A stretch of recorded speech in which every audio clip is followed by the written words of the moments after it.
انا عايز اعرف ايه سبب انتشار الافكار الشاذة في المجتمع. زي مثلا من فترة كان في واحد في المنصورة، طالب في المنصورة قتل زميلته بأبشع الطرق في عز النهار وقدام الناس كلها في عز الظهر. كان اسمها نيرة تقريبا. وبعدها بفترة نفس الموقف حصل برضو، ان شاب قتل زميلته برضو بنفس الطريقة. بعد شوية بنسمع ان يعني امبارح انا سامع ان ابن قتل ابوه وبعدين قتل نفسه. ومن كام يوم كان في خبر عن ان في واحد حط قطة في الخلاط صاحية وضربها في الخلاط. وخبر كمان ان في واحدة قتلت عيالها الاتنين توأم. واخر خبر بقى اللي محدش متوقعه، ده ليفل الوحش بقى، اللي قتلت ابنها وقطعته وكلته. ويا ريتها كلته على يوم ولا يومين، ده قعدت اسبوع تاكل فيه وحطت الاجزاء بتاعته اعضائه في التلاجة.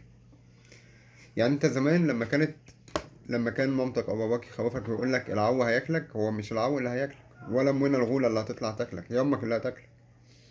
اللي حصل ان الام كلت ابنها.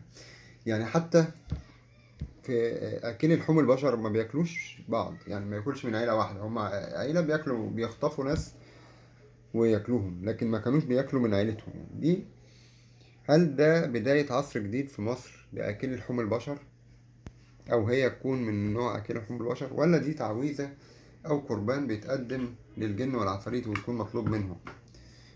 خلي بالنا لان المجتمع دلوقتي في خطر، وبقينا دي ابسط الجرائم اللي ممكن نسمعها النهارده.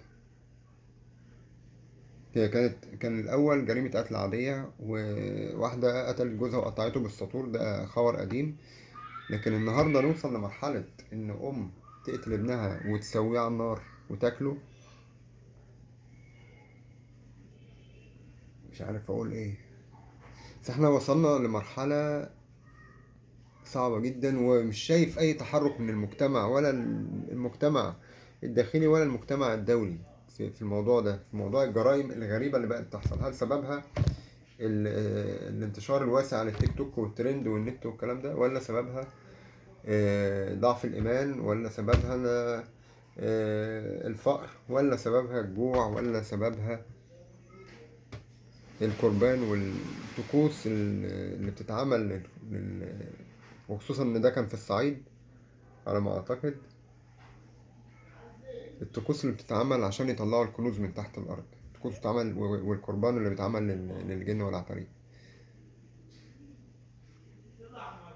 النهارده انا لما اجي ادلع ابني او بنتي واقول هاكلك يا بطه، هاكلك مني يا بطه، هل ده ممكن يحصل في يوم من الايام ان حد ياكل ابنه او ياكل بنته؟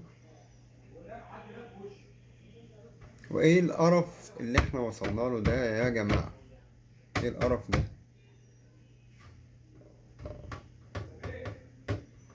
رايحين فين؟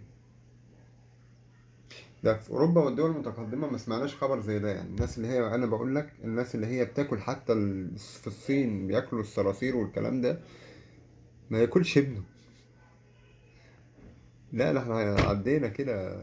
ده التطور بتاعنا في الدول المتخلفه. ده التطور بتاعنا. التطور بيكون في الجريمة وليس التطور في التكنولوجيا والتقدم. اللي حصل ده بسبب انتشار الجهل والشعوذة والدجل في المجتمع. الجهل والفقر. ومفيش مثل أعلى موجود، ولا في مثل ديني تقدر الناس تتبعه. حتى خطبة الجمعة اللي المفروض بتنصح الناس والكلام ده بقت 10 دقايق، وما ينفعش يزود عن 10 دقايق، ما يقدرش يتكلم أكتر من 10 دقايق، وفي مواضيع محددة ملهاش علاقة خالص بالتعاملات او بالمجتمع او باللي بيحصل في المجتمع، وممنوع عليه يتكلم في الكلام ده. غياب الدين هو السبب الاساسي. غياب الدين والمبادئ الدينية هي السبب الاساسي لانتشار وارتفاع معدل الجريمة اللي بتحصل بالشكل ده. وده طبعا سببه ضعف الايمان والبعد عن ربنا.